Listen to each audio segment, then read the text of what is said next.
So or you you could talked feel about calm. the behavior. So what is it when you're like activated inside, but your behavior, because people with chronic Yeah, chronically activated, right? They still yeah, feel that, but the yeah. behavior, I do it all the time. So the behavior appears calm, but I Right. could be like freaking chaos on the Yeah, inside. So yeah. that's what I'm trying to figure out. I have my thoughts on that. Let me bring in Reese or Joseph. Do either of you have anything you want to input here? That's a great question. I love differentiating these things. So yeah, please, Joseph, you you got a smile on your face. What do you got? Yeah, as a teacher, we have to do that a lot. Oh, I, teenagers who I think are, if you listen to Justin's podcast, I think we have really similar group group of kiddos, and so I kind of have to realize that I'm the safest. It's probably I'm the safest room that they yeah, have anywhere to go to. When they're coming into my room, like they do with breakups or whatever identity issues or mandated reporter stuff. Um, but yeah, it's hard. It's a challenge. It's practice. I think for me, I'm a survivor of a lot of abuse and a lot of neglect. I grew up homeless, so mm, I'm able to. I had to do that just my whole life, just being in like a shock Hmm. state. Um, like ventral, what is it? I'm sorry, I'm new to the it's all Fergus, right. but we like amygdala hijack. The Mm, flight yeah, and flight and fight. yeah. Yeah, so like I live in that, like, oh, that's my normal state. And so it sort of like tears I don't have the answer. All I know is it hurts and it's leading to heart problems and it's like tearing my Yeah. nerves up. I But what yeah, I think what you were saying though is like you can identify with being activated, but having to present a certain way. yeah, Hmm. That's and yeah, then for sure. and that for me it was when I was younger, it was survival, and I think professionally it's also survival at this point. Also, like you Yeah. can't. I mean, you have 40 kids in there, and they come from hell, frankly. 40. Oh yeah, 40, 41. Yeah, we'll Wow. talk later when we're not recording. Oh my gosh. You and I want to have a teacher blow up steam session. But yeah, like that's the thing. And there's a pandemic, like Yeah. so like nobody feels safe. And I would poll them at the beginning of the class, like, how do you feel coming in? Because they're so afraid to talk to each other about it. Because no one knows what anyone's thinking when they're teenagers, because who the hell knows anything, right? Yeah. But I would poll them, like, how are you feeling? Like, how's your stress level today? And it would always be throughout this whole year, like 8 to 10 on a scale of 1 to 10. And by the end of class, and that would inform my practice as a professional of like, okay, cool. Now I have that data and I know how to code switch for them.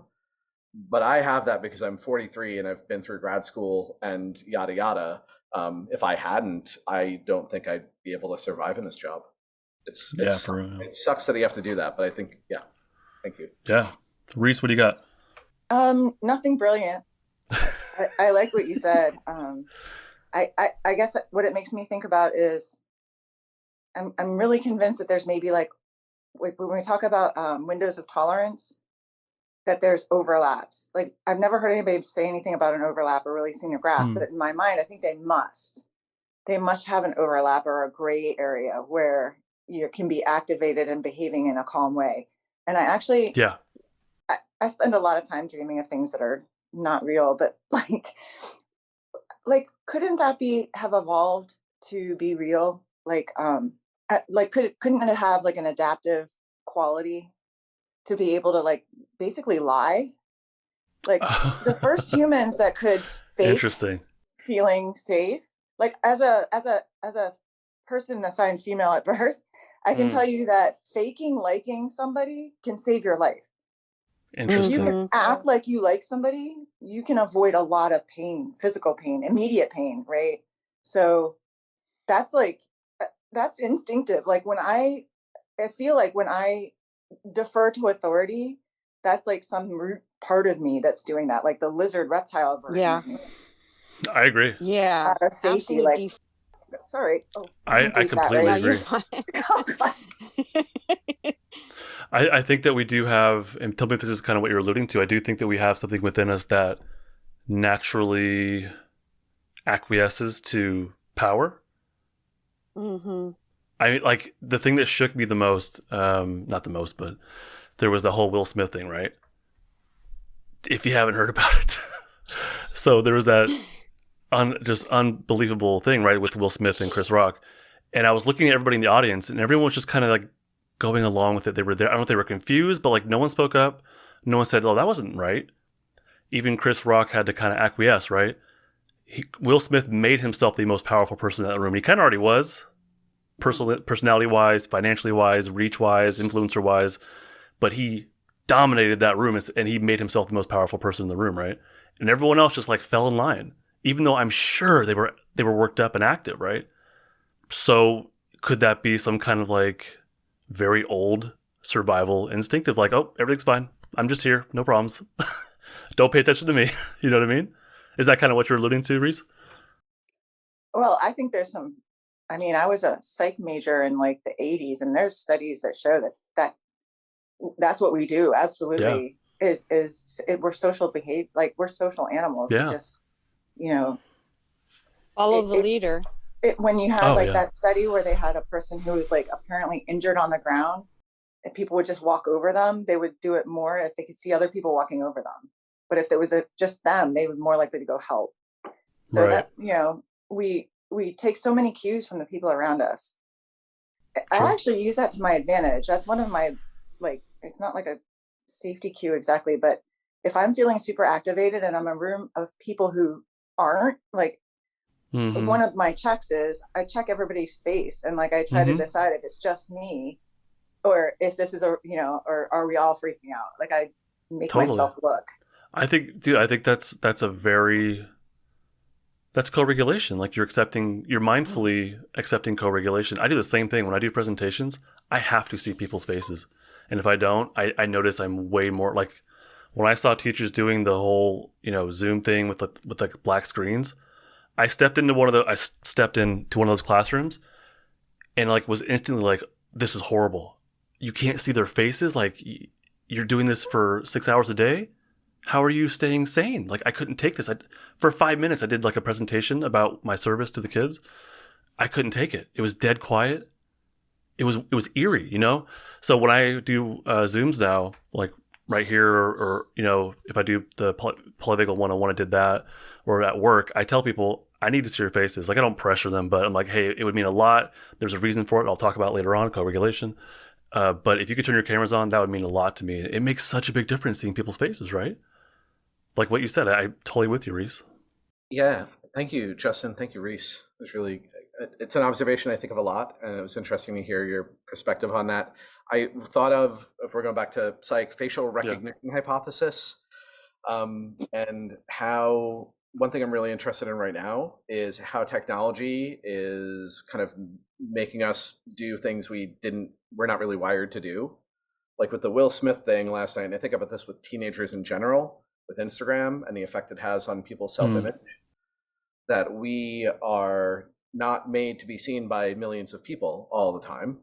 No. And everyone in that room at the Oscars knew, like at that moment, like something unprecedented is happening. We don't know if it's a joke or not. And at that point, they're processing a gazillion times an hour. What kind of face do I make? How am I going to get memed? Right. What's my agent going to say? And so they have to think. I mean, Will Smith, that's the thing about that. That'll always be there. Like he'll never be able to undo that moment. Right. It'll always be there for him. And I imagine it'll be a trigger for him and his family, and probably for Chris and a bunch of other people in there. But gosh, we have to think all the time. Like you said, oh, you're recording a thing. I got to make sure I'm not like smoking a bong on camera or something. You know what I'm saying? Yeah, don't do that. But you know what I'm saying? Like, because we know that there are social norms, and we don't want to be seen as a pariah. And I think in that moment, no one quite knew, because it was unprecedented with the impact of the tech as well. I'm curious about that, Justin, if you think there's anything to that with the technology and the stress that we put on our faces now all the time. Well, hold on to that one. That's an interesting question. I want to make sure we answer Sandra's question though. So when it comes to, like I'm activated, but I'm presenting as if I'm not. Like that, let's get back to that, right? So in my mind, I don't know. To me, that means I don't, on a biological level, we'll just speculate. To me, that means there's enough of the safety state active in order to do what I'll just call self-control. That's not really self-regulation. That's just kind of like white knuckling it. Like, you know what I mean? I wouldn't call that self-regulation. Self-regulation would be, I feel dysregulated. I feel more flight fight energy. And then I can work my way up my polyvagal ladder up into my safety state and actually feel feelings of calm. Like, I would call that self-regulation. But if we're activated, if we're having a panic attack or something like that, and we're just kind of getting through it, maybe self-control might be the best word for that, but I wouldn't call it self-regulation. I mean, I would say self-control is better than nothing, depending on what it is. Hey, thank you so much for watching all the way to the end. If you like what I'm doing here on YouTube, I think you'll like what I have on the website a lot more. It's justinlmft.com, and there is the podcast, the blog. There's a free book that I wrote that connects the polyvagal theory to trauma, and that's just sign up for my email list and you get the book for free. justinlmft.com. I think you'll like it a lot. This and other content I create is not therapy, not intended to be therapy or be a replacement for therapy. Nothing in this creates or indicates a therapeutic relationship. Please consult with your therapist or seek for one in your area if you are experiencing mental health symptoms. Nothing should be construed to be specific life advice. It is for educational and entertainment purposes only.